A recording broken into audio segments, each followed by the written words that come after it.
While I'm waiting for this. Yay, we're live. Hello, Patriots. Welcome to Stand United, where we try to wake the average person up on these morons in politics. We stand for the Pledge of Allegiance. Da-da.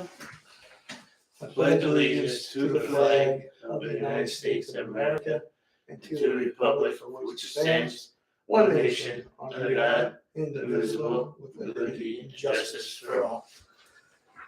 Yep. And we're on there. See, we're on live. Yeah. All right. Jack, what are you going to talk about this week? I'm going to talk about This and that? the Republican candidates for president. I'm not going to do a Durham report this week because I printed out a lot more of it. Okay. And it's just going to take a little bit more time. This actually has, text messages that the FBI was talking to each other about this stuff. And, it really concludes the comparison of some of the FBI's investigation decisions related to Clinton and those of Trump. But regardless of it, nobody got indicted and everybody's off the hook. So good job, government. Spent probably $70 million in tax dollars to investigate a guy for his entire 4 years of presidency, 2 impeachments, blah, blah, blah. And now we're going to do trials, and they still haven't found anything on this guy. Nope. I don't think they're gonna. I'm gonna talk about immigration and what we should do with Mexico.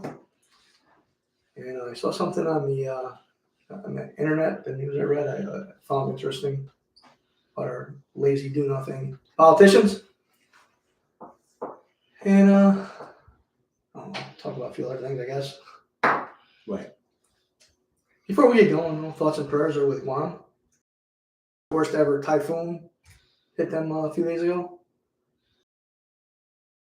Lots of rain. 140 miles. We wish you a speedy recovery. Sounds like a hurricane, right? All over there. Well, they don't know much then. You want to go first tonight? No, you go first. All right, I'll lead off with this.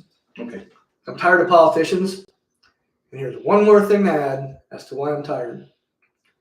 48 House Democrats signed an open letter to support large-scale Israeli protests. That was the headline. The letter supported Israeli citizens to protest their government because Prime Minister Netanyahu wants to make changes to their judiciary. Hey, they have a right to peacefully protest, just like us. Yeah, there's Summer Summer of love. Love. That was very peaceful. Yeah, Democrats said it was. CNN, they said it too. Yes, CNN. As the building was burning down behind them. So I do find this ironic, though. Democrats have openly stated they want this president, Freda-Lot, to expand our Supreme Court and make it very liberal so their green energy, climate bullshit can get pushed through. Legislating from the bench. That's correct. What I find hilarious is that if we, the people of America, protest against the expansion of the courts here, these morons with Democrats would call us domestic terrorists. Would be a threat to the democracy of America. From the beginning, they would try to silence us. And unlike Jack, we've stayed silent too long, way too long as a conservative Americans. This is funny because Democrats want to get rid of the Constitution. They've said it openly. They want to get rid of it. It's no good. Right. But when they want something to benefit them, they reference it every day. Well, that's what we've been saying. They use the law to break the law. And we sit back and let it happen. Well, why are they allowed to use the law to break the law? Because we let them. Because the American people don't know what the law is. They refuse. We tell them every week to read the Constitution, research. But they don't. Right now, we have a debt ceiling crisis going on in Congress with the president right now. And the only thing these politicians want to talk about is Israeli protests. And to tell us there will be serious consequences if we don't raise the limit. Well, they may have to use the 14th Amendment. Right. Which shows their ignorance. No one has said what those dire consequences are I'll tell you what they are. And I really don't believe the U.S. would run out of money that fast. What are they? I'll let you know exactly what they are. Nothing. That's what I thought. Life would be a lot better without. If the government ran out of money and couldn't fund all of these things, we'd be doing fine. You know what I call bullshit? I overpaid my taxes. I don't know how I did it. You're a generous American. A few $100s, and I use an account. I use what they call it, accountant. I'm getting a refund check back. Just came out last week. I'll have the money any day. So I don't think the U.S. Treasury is running out of money. Honestly, I don't believe they are. Well, I don't think they are. First off, I hope the check don't bounce on you now that you said that. Right. How funny would that be? That'd be Awesome. That would be the whole show next week. Right? It would That'd be something. Oh my God. Second off, I don't think they can run out of money because they don't pay anything off. They don't pay any bills. Right. They don't pay their domestic bills at all. No. And then they just print up and send the money off the press. You know, I think it's a scare tactic as usual. You always hear these Democratic politicians blame the Republicans for making America suffer through these negotiations. It's their fault if bills aren't paid and people have to wait for their money. I can sure as hell tell you, they're not going to lose their money. They're going to keep getting their salaries. And like AOC, she had this to say. The stakes of a default cannot be understated. The chaos that would ensue and the impact on other people's everyday lives would likely be immediate. And it is one of the reasons why we need to take default off the table. Republicans need to agree to raise the debt limit because, frankly, this is a very serious situation that nobody wants. That's what she said. This is not a partisan issue, she goes on. What solutions has she offered? Spending. Spend. I got more money to spend. Raise the debt limit. I don't care how much money we spend. Let our kids pay it, their grandkids pay it. Well, she's not going to have any kids. Right. She don't deserve any kids. She can't have her kids because society is rotten. I believe that. It's not only her. The 48 Democrats who signed the Israeli protest are just morons too. I'm surprised They're worried about Republicans on there. They're worried about other countries. They can't even straighten out the shit in this country. They're losers. But you guys keep been voting them in. Yeah. You know, like I said earlier, I bet you these tyrants will still be getting their salaries. But their cafeteria doesn't close and their gym doesn't close. Their chauffeurs still get paid. Yep, not us. Yeah. These politicians make me sick. That's all I have to say on that, Jack. Got anything? Yeah, I'll get into this. So we showed last week that our government investigated an American citizen who decided to run for president. With no other cause than their ideology, they spent millions of U.S. tax dollars and resources to cause 2 impeachments, 2 separate government investigations from the DOJ, the Mueller report, and the Durham report, all discovering no wrongdoing by Trump. Meanwhile, there was so much wrongdoing by Clinton, he caused the CIA to call a briefing to the President of the United States, Obama, his Vice President, Biden, his Attorney General, the FBI Director, and other executive staff. All in the end, nobody was held accountable while they made the American country look like a bunch of Buffoons, like you said earlier. Yeah, buffoons. So I'm going to talk about the candidates that are running for president in the Republican ticket so far. What do you think about them so far? I like Scott. Yeah, I like Tim Scott. I like DeSantis. I like DeSantis. I don't know why he's running for president this time. I'll get into that in a little I like Trump. I like Trump. I hope we can make it to the end. I don't like Nikki Haley. No, I don't like it. They're about the only ones that really focus on that. And that was name VVET. Yeah. He seems to have his stuff together. Yeah. I'm going to go. But I don't think he's going to be. I don't think he'll be president. I don't think he'll get more than 10%. No, I don't even think. I think we'll average around 2 or 3%. Yeah, I don't think he's at 4% right now. Yeah. I don't think he'll get much more than that. You know what? Well, I'll talk about it when I get there. So anyway. You know what I'd like to see? A Trump DeSantis. I DeSantis Trump. That would be, I don't think Trump would go for that, but the interesting part about it is that there is no term limits for the vice president. So he'd be able to do the whole 8 years. But that would never happen. Margaret said DeSantis, Tim Scott, and his VP. We're going to go all over that, Margaret, because we had a couple of different ideas with it, but Tim Scott should definitely be in the cabinet somewhere. yeah. Just like that what's his name? Vivek Ramaswamy. He's got a good story too, though. Yeah, he does. But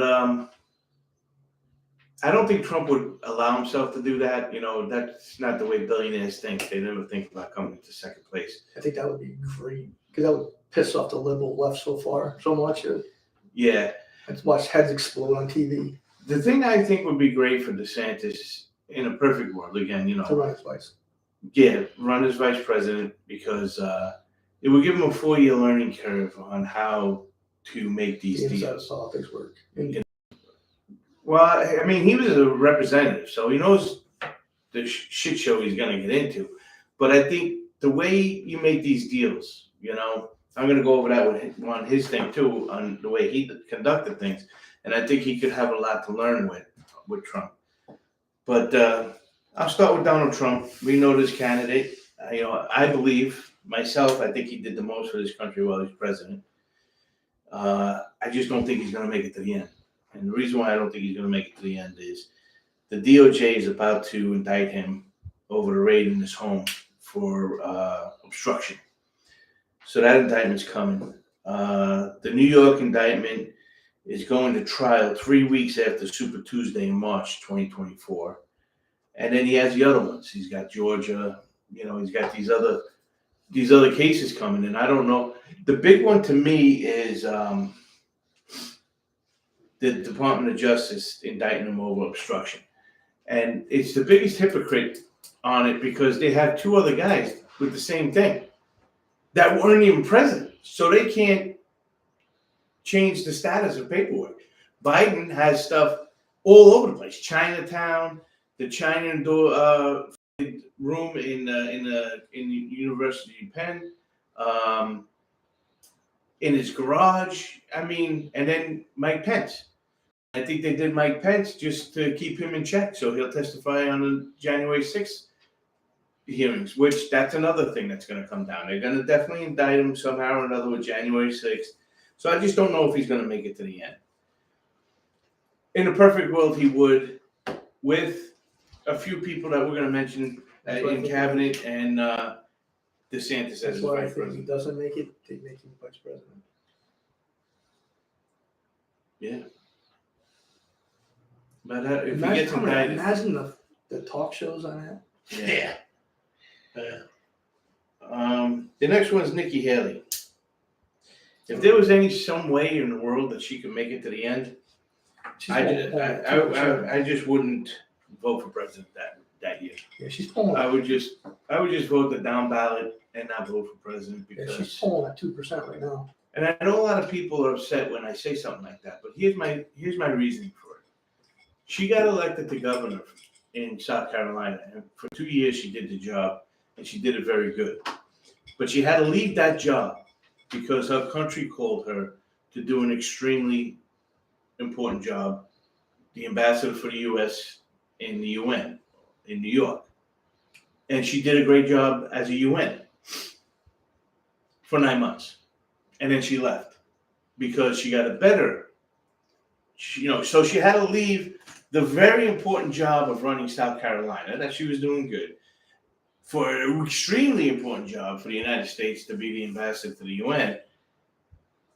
And after 9 months, she had to leave because she got a chairmanship for Boeing, which 90% of their work is government contracts. So according to what I feel, my personal feeling is Nikki Haley takes care of Nikki Haley, period, the end. So I wouldn't even vote for her. Goodbye, Nikki Haley, in my deal. So the next one would be Vivek Ramaswamy. He's described as a healthcare and tech sector entrepreneur, best-selling author, conservative commentator, and crusader in the culture wars. What? That's what we're gonna be bestsellers. Yeah. Right. Yes. True. So the thing with this guy, he wrote a book this year. He wrote another book about wokeism, and he wrote a book that got out in April 23rd, I believe it was. Capitalist Punishment. And he states that all the proceeds he collects from the book sales will be donated to Color Us United, a nonprofit that has taken legal action against American Express for discriminating on the basis of race as part of its racial equity agenda. So the nice thing about this guy, Ramaswamy, is that he believes fully in being judged by the contact of his character and not the color of his skin. Somebody else said that too. Yeah, I mean, and so here's the thing with Ramaswamy. So he's worth about $500 million, and his campaign is running really good. He went into the suburbs of Chicago, and he met with these folks, and a lot of them didn't believe in what he believes in as far as abortion and workfare and stuff like that. But they did believe in immigration, law of the land, family, religion, the economy, law and order. So there was huge. And he goes, the Republican Party, he's going to go to the South Bronx. And the reason why he's going to go to the South Bronx is because he said that's what Reagan did. And he says he's going to do the same thing. He says the Republicans have forgotten to go into these neighborhoods. And they just don't go in there, and they should. They're making a mistake, and he's going to go in there. The problem I have with him as far as him running for president is name recognition, number one. Nobody really knows who he is. I mean, he goes on Fox, and I think sometimes he goes on News. He's getting on Newsmax more and more. But he did go on. He did go on CNN, and he had an argument with Don Lemon on the CNN The Morning Show that he had, and he believes that was part of the reason why Don Lemon got fired, because of the way that argument went, which could be true, it could be not. But he needs name recognition. Another thing is he's only 37 years old. So I think it would be, again, a perfect world if we go and Trump goes into the president and DeSantis becomes vice president. It'd be really, really good for him to learn under those two guys on how to politic and get name recognition in the cabinet, be part of a cabinet member. So I think that would be part of the dream ticket for me. Number 4, Perry Johnson. This guy's a disaster. This guy is he's a disaster. I don't want to call him dumb because he's a millionaire and he flies around his own jet and stuff, but he ran for governor in Michigan. But he didn't meet the requirements of 15,000 valid signatures, and so he didn't appear on the ballot, which is okay. That can happen. That, you never know when something like that would happen. And but here's the thing. It happened after he spent $1.5 million campaigning in Michigan. So Jim Sheedy, he's from New York. DeSantis needs to hang back till 2028. Trump's got 2024. That's what he believes. Who's the next guy? Oh, that's you. That's me. I'm going to get into it because I don't want to get ahead of the show because then I'll be all over the place. But this is what I would really believe in. But anyway, this guy, Perry Johnson from Michigan, and his company is filled with conflict. He owns a company, and it had a conflict of interest with Boeing. Japan's Accreditation Board of Conformity Assessment suspended him. And in 1994, his company was sued for violating FCC Telephone Consumer Protection Act of 1991, which didn't end until, I think, 2001. So the guy's a disaster. I think he's only running for president because he has a reality show with it. Like, he's got cameras with him every minute to show you what's involved in campaigning for president of the United States, flying around his own jet. Then he's making money off of it. The next guy is Asa Hutchinson. Asa Hutchinson served 2 terms as Arkansas governor.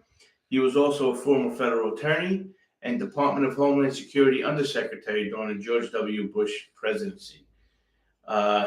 So as soon as you say George W. Bush, and he's affiliated with him in any kind of term, like he worked for him, instantaneously he's a Trump hater. He hates Trump, and I think that's the only reason why he's running. I think, again, he's only been on Fox. I don't know if he's been on anybody else. I've never seen him on Newsmax. I've never seen him any kind of highlight interview unless it was on Fox. Mm-hmm. So I don't know if he's really running with any seriousness or just trying to pick up the baton from Jeb Bush and get back at Trump and give him a few stabs, on the way out. We have Tim Scott. Now, I like Tim Scott. From South Carolina, baby. Yes, Tim Scott's a senator from South Carolina. Came from nobody. Amazing story to tell. Yeah, his grandfather didn't know how to read. Used to sit at the table every day pretending like he was reading a newspaper, but didn't know how to read. And the reason why he did that was to show Tim Scott that you should get up, read the newspaper, know what's going on. Single mom, poverty-stricken senator of the United States. Very, very. Just like DeSantis, though. Yeah, very extreme.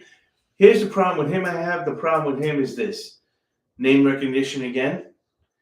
And I feel that maybe he should run for president, get his name out there a little bit. But when it starts to come, just like Ramaswamy, I think as soon as it starts to get really for keeps, jump out of it with a deal to be in the cabinet. And if it was Trump and DeSantis, or DeSantis and Trump, I would love to see this guy seriously in the cabinet in the most important position, which is Secretary of State, and see how his diplomacy is worldwide. Because I feel outside of the president's office, beyond the vice president by all means, the most important cabinet member is the Secretary of State.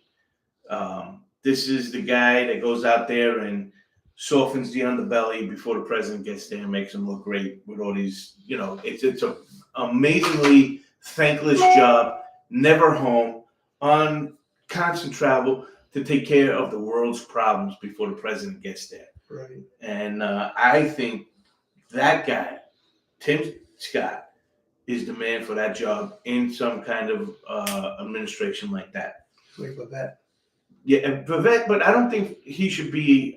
He should be in a cabinet somewhere. He should definitely be in a cabinet somewhere, but I don't think it should definitely be. I think that job is right now has Tim Scott's name all over it. Unlike Nikki Haley from South Carolina, because I tell you what, there was another guy that was in Trump's administration that, Nikki Haley took care of Nikki Haley, and, she landed on her feet with it, and that's not right. Mike Pompeo was a safe millionaire, doing life good, ready to go back, but his country called him and he didn't look back. Never did anything for himself on it, always did it for the country. I think Tim Scott's that kind of guy too. But I think he's young enough to go afterwards into a high position as vice president or president someday. Ron DeSantis. Here's my problem with Ron DeSantis. I don't know why he's doing this. I have no idea why he's running for president right now. It is such a hard situation for him to run for president right now because, first off, what he did with Disney was good. We all agreed on that. He kind of snuck a little bill in there, let him be the governor while he's running for president. I don't think he should have done that. And the school board stuff he did, but he kind of jammed it through the legislature of the state. And the thing that I have, like with Disney and stuff like that and Ron DeSantis, is he didn't negotiate it. He bullied it. And, when Trump did things, everybody left feeling like they were the winner. Well, even North Korea. I mean, Kim Jong-un was like, this guy loves me. He showed me my coastline, how I could build beautiful hotels there, make my country. Every time he made a deal, everybody walked away like they felt like they were winning. The Middle East deal that he made there, the only ones that didn't feel like winners was China, Russia, and Iran. And they shouldn't. They're our enemies. They should feel like they're on notice, not being victorious. So there's that. So that's why I feel he should be a vice president under Trump for 4 years. It's a great learning curve for him to see how to deal with the other people of the world on how to get your point across where everybody walks away feeling like, we did that right. Number one. Number two, he's got a tough haul. I mean, he's already spoken out about things that were done to Trump, and he agrees with him. Like, the invasion in Mar-a-Lago, wrong. The indictment in New York, wrong. You can't go along and say that, and he agrees with a lot of his policies. And if you're going into debates and you're saying that you agree with these things, but every time you say but, you're losing. You're losing. You're losing that debate because as soon as somebody says but, everybody goes like this. They hear white noise. They don't want to hear it anymore. You can't say that you agree with things and then say but at the end of it. I think he should have just stayed off to the side, waited for them to come to him and say, listen, we want you to come in here. You're the kind of guy that's got to pick up after Trump leaves. He's a lame duck president, so to speak, if he doesn't get the supermajority and stuff. But you're going to pick up the baton and go.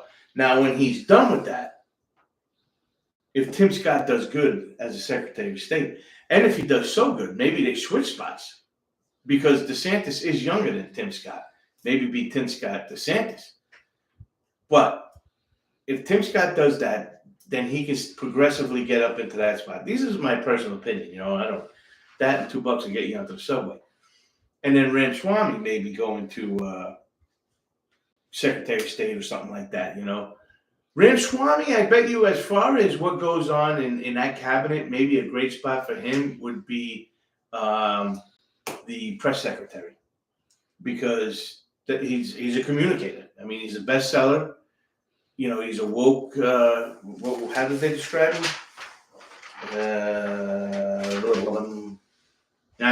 I said it before, but maybe he should be the press secretary, and then move up into Secretary of State or something like that after Trump's is done. But that's what I feel about that. I mean, I think it would be very interesting. I tell you, Tim Scott is a rising star. I think if Vivek can afford to keep losing money, he could probably go a far way too. But I tell you, what these politicians in Washington, D.C. did to the United States over these last 2 years is the same. It's worse. It's like on steroids of what Obama did in 2016. Again, we are going to have a president that goes in there, steals all the oxygen from the room. Nobody's allowed to talk. I'm getting this done. And they're developing this atmosphere again, just like they did in 2016, where I don't think anybody else could do that but Trump.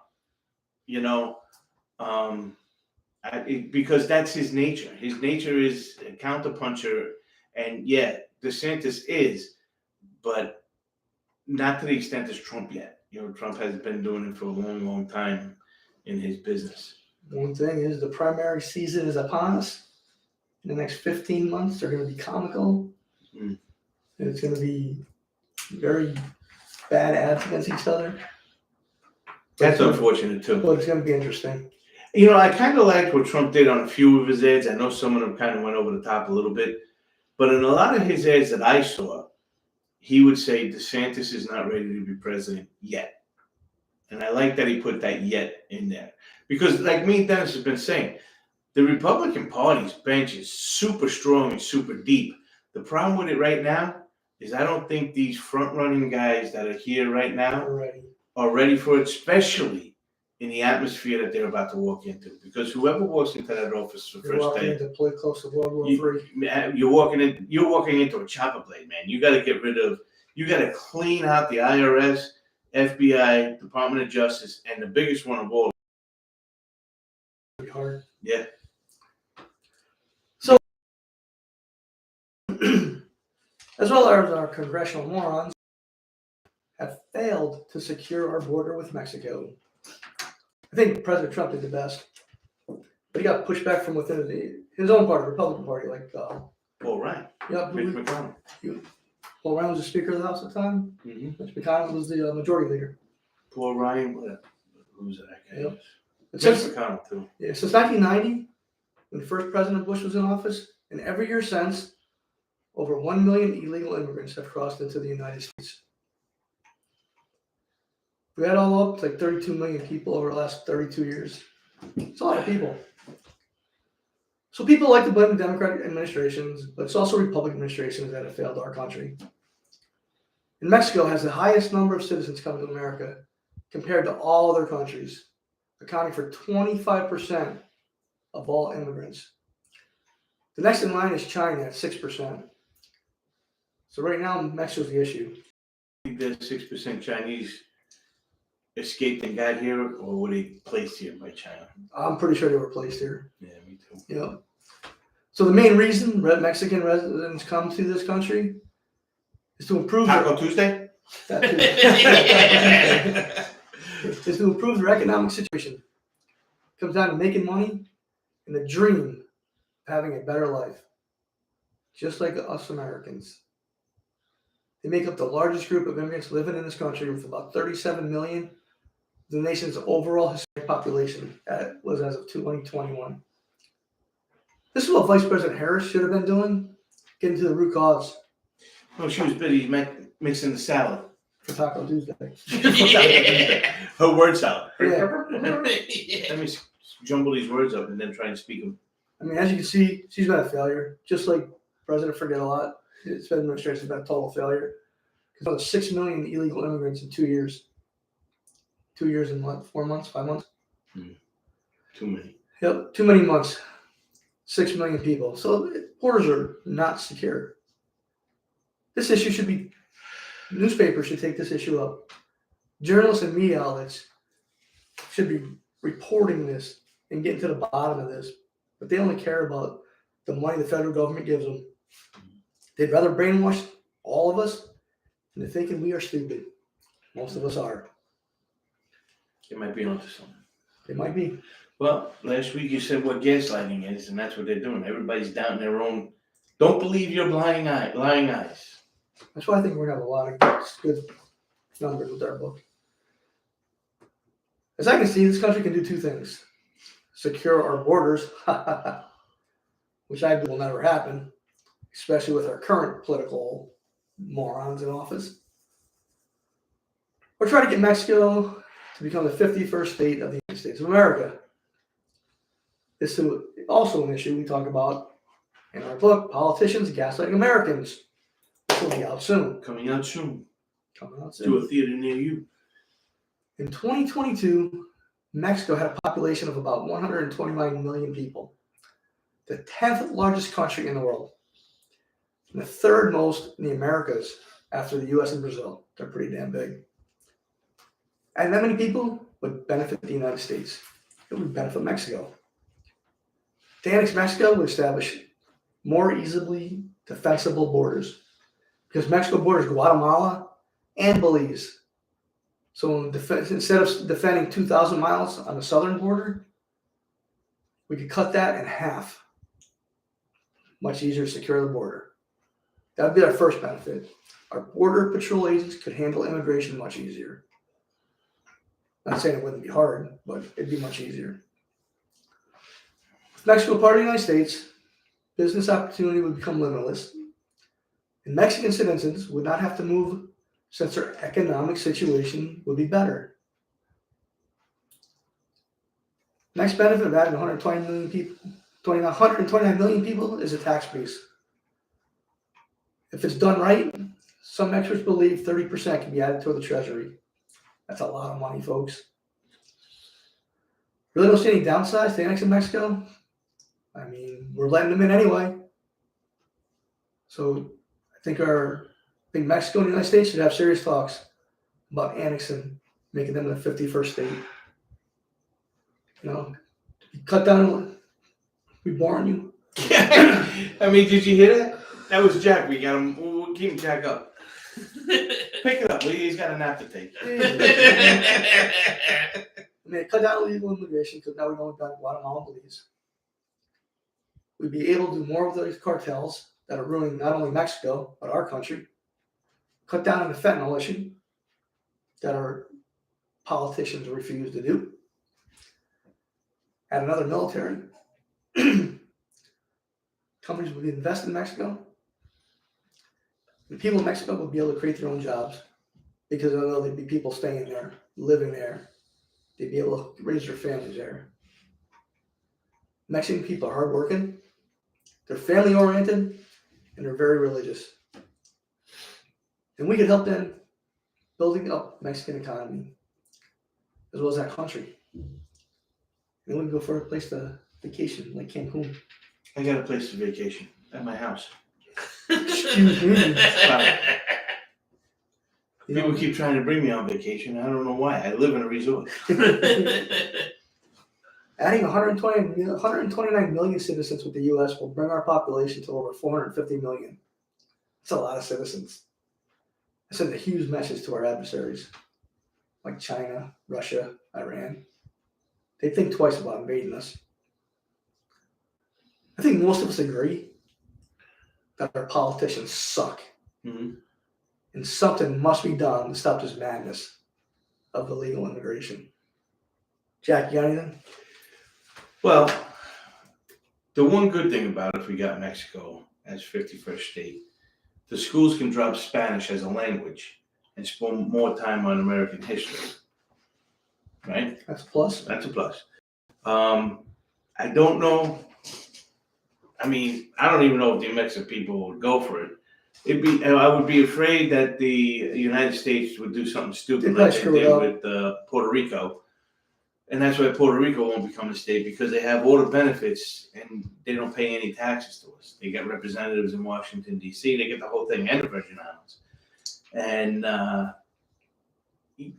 they get everything that they need from us and don't pay anything into it. So that would be a terrible catastrophe with 129 million people, number one. Number two, it would be very hard as far as industry goes, because now Mexico would have labor laws, and so these companies wouldn't be going down there paying them $1.50 an hour. They'd have to do at least $7.25, and the unions would go down there and stuff like that. And then another big thing is that might actually bring complete straight arms to arms with China, because they're in that country. They're saying they're shipping all this stuff over there, but they're not putting it in an envelope and saying, lick the envelope, send it in the mail. They're there. So we would have to literally go there and be like, we're going to have to either shoot you down or get you out of this country. So you got to hit the road. Hit the bricks. Yeah. So, I mean, it'd be fun to just bat around and go back and forth on it. I think it'd be fun. Texas would be very upset about it because it wouldn't be that big state, Mexico, leave that as one state. That's a gigantic state. Yeah, it sure is. That would make maybe 20 states. I'm just saying it'd be 450 million people in one country. And the problem with the tax revenue is it just gives our politicians more excuse to spend money. True. But that we the people let that happen though. Yeah, I mean, because we vote these same clowns in office every year. But it'd be funny. It would be funny to talk about and see what they gaslight. These politicians gaslight day in, day in, day in, day in. Can't wait to read that book. Neither can I. Me too. Who wrote it? A couple of geniuses. All right, we're almost out of time. Jack, any last words? Yeah, last word. What the hell was I going to say for my last word? Only you know that. Can't remember what I was going to say. So anyway, I'm going to do this probably next week or the week after, but this Durham report, this wasn't two idiots like me and Dennis saying we're going to take over the world. These were two high-placed government agents that changed the outcome of the United States, changed the outcome of an entire administration, caused the 2020 election to go the way it did, I believe. And changed the entire trajectory of an administration that came in. Not need to be the president of the United States, but out of love of himself for it. And he's sacrificing himself now still. And two people caused all of this to go through, and nothing happened. Just happened. It's just, they did it. Yep, they sure did. And in this right here, it says in here that according to this Durham, Mueller report, and everybody else in the Department of Justice, Yeah, there's no real good law that they broke that they can bring it to court and prove that they did it. I mean, they got the text messages right here, back and forth to each other, explicitly saying how they're going to do it. But so 2 people under the orders of a corrupt President Obama and Clinton Secretary of State and Biden changed the course of history. And nothing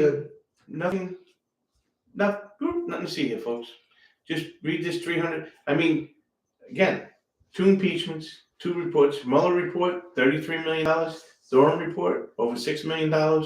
Who knows how much the impeachments cost? January 6th thing going on now. All those hearings cost money. We gotta be approaching 70, 80, maybe $100 million. Now, all the trials that they're putting in there, I mean, New York State indictment on every single thing, statute of limitations gone. I mean, listen. Just a headhunting. They're headhunting. And this was all started with this. Do with you. This was all started with this. And they did this to this guy, and everybody was a part of him. And they did it. You say they didn't, you just, but they did. They did it. Republicans need to step up their game, or it will be the same as 2020 and 2022 elections. That was James up from New York, and that, sir, James, is why me and Dennis tell you should come to our party and not the Republican Party. They're just as bad clowns as the Democrats. James, you should move down here too. You got a house across the street. No, there's that. Come on, buddy. Need help on the HOA board. Look, I belong to 2. We only need to belong to 1. You know, if this country doesn't make major changes with immigration, it's an invasion right now, folks. It's going to get worse. We're going to be in serious trouble. Tell your congressional members to stop their nonsense. Do their job, secure the border, or start the process of adding Mexico as our next state. As I said earlier, we'll discuss this more in our book, Politicians Gaslighting Americans. We will let you know soon when the release date is. Yeah, they're painting the cover right now. Yeah, they're painting the cover. I don't know if it's like number paint or what, but they're painting it. Yeah. I hear every day that the people of America are fed up and want change, but it's mostly talk. The heart is willing, but the flesh is weak. Well, yeah, that's true. That's true. We can't be afraid anymore. We have to stand up. We're the only ones that can change this country. We need to be actively involved. And when we say we don't mean we. We mean everyone. We the people. The black community has BLM and Antifa. And yet the rest of us takes whatever is thrown at us. No more, folks. See, we don't have an organization that can send hundreds of people to protest BLM or Antifa. We don't have the members they have. What we need is a pissed off American organization. Pissed off Americans. One that supports a better America for all of us. Stop with this sectionalism, this hate, divide. These politicians say every day. Listen to us. Black people hate white people. White people hate black people. That's bullshit. Rich hate poor, poor hate rich. You know, we must unite this country ourselves. And then we find the right people to be in government instead of the cowards we have sitting behind your desk. And there's quite a few of them. Do your own research on the topics we talked about tonight because knowledge is power. We tell you every week. Every week. I am with this. Don't always end this. Every week we tell you. This is why they get away with it, folks. This is why what I just said about 2 people changing the trajectory of history. If 2 people could do it, imagine what we all could do. Imagine what 100 billion people could do. The reason why they're doing it is because you don't know the law. We tell you to read the Constitution and the founding papers every week, and you have an idea like, yeah, that doesn't sound like anything. They're not allowed to do that. Well, go understand why they're not allowed to do that. Because I tell you what, when you understand why they're not allowed to do that, it will enrage you even more. It will enrage you into action at the ballot box. So remember, knowledge is power. Have a great weekend, and we will see you next Thursday.